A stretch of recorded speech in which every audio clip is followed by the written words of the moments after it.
ضروری ہے۔ دوسرا اعتکاف ہے نفل اعتکاف۔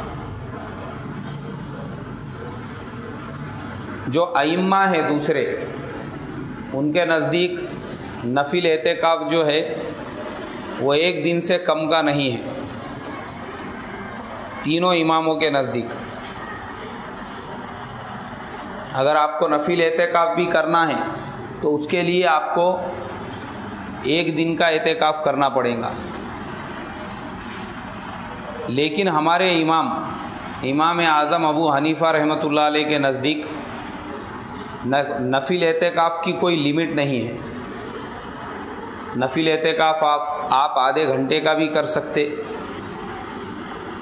آپ 1 گھنٹے کا بھی کر سکتے، آپ 2 نمازوں کے درمیان کا بھی کر سکتے۔ اس لیے مسجد میں جب آپ داخل ہو تو پہلے دعا پڑھے بسم اللہ الرحمن الرحیم، پھر درود شریف پڑھے اللہم صلی علی سیدنا و حبیبنا و شفیعنا و مولانا محمد و بارک وسلم۔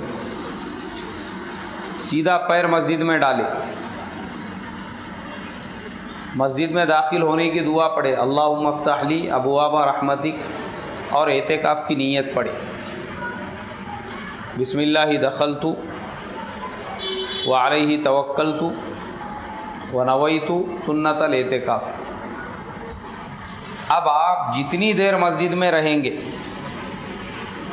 آپ کو مسجد میں رہنے کا ثواب ملے گا، آپ کو ذکر کرنے کا ثواب ملے گا، آپ کو اعتکاف کرنے کا بھی ثواب ملے گا۔ ایک ساتھ میں اتنے زیادہ ثواب آپ کے نامہ اعمال میں لکھے جا رہے ہیں۔ اس لیے جب بھی مسجد میں داخل ہو اعتکاف کی نیت کرنا چاہیے۔ یہ نفل اعتکاف ہے، اس کی کوئی لمٹ نہیں ہے۔ اب آپ عصر کی نماز میں داخل ہوئے، ابھی جیسا میں مسجد میں روزانہ رمضان کے مہینے میں عصر کے نماز کے ٹائم پہ داخل ہوتا ہوں اور 11 بجے باہر نکلتا ہوں یا 10:30 بجے باہر نکلتا ہوں۔ اب اگر میں نے کیلکولیٹ کیا تو مسجد میں میرے 5 سے 6 گھنٹے گزر رہے ہیں۔ اب وہ جو میرے 5 گھنٹے ہیں مسجد کے اندر کے 6 گھنٹے ہیں، اگر میں اس میں اعتکاف کی نیت کرتا ہوں تو وہ پورا وقت میرا اعتکاف میں گزر رہا ہے۔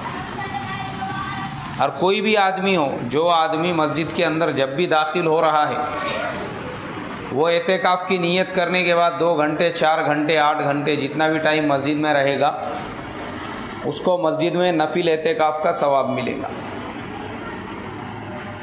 تیسری جو اعتکاف کی قسم ہے وہ ہے سنت مؤکدہ۔ کون سا اعتکاف ہے بھائی؟ سنت مؤکدہ۔ سنت مؤکدہ کس اعتکاف کو کہیں گے؟ یہ وہ اعتکاف ہے جو ہمارے پیارے نبی صلی اللہ علیہ وسلم نے اپنی پوری زندگی میں کیا۔ آپ صلی اللہ علیہ وسلم رمضان کے مہینے میں آخری عشرے کا اعتکاف فرمایا کرتے تھے، اور آپ نے پوری زندگی وہ اعتکاف کیا۔ اس لیے ہر مسلمان پر ضروری ہے، لازمی ہے، فرض ہے کہ وہ رمضان کے مہینے میں آخری عشرے کا اعتکاف کرے۔